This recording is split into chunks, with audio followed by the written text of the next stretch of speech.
ദൈവത്തിന്റെ മഹത്വം മനുഷ്യനിൽ നിന്നകന്നുപോയി.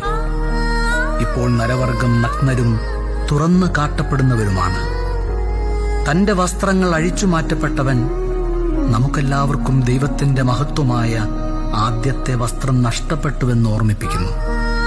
അങ്ങനെ യേശു വീണ്ടും വീണുപോയ മനുഷ്യന്റെ അവസ്ഥയെ ഏറ്റെടുക്കുന്നു. കൃപയിൽ നിന്ന് മനുഷ്യന്റെ വീഴ്ചയുടെ എല്ലാ ഘട്ടങ്ങളിലൂടെയും കർത്താവ് കടന്നുപോകുന്നു. ഈ ഓരോ ഘട്ടങ്ങളും അതിന്റെ എല്ലാ കയ്പുകളും നമ്മുടെ വീണ്ടെടുപ്പിനുള്ള കൃപയാക്കി അവൻ മാറ്റുന്നു.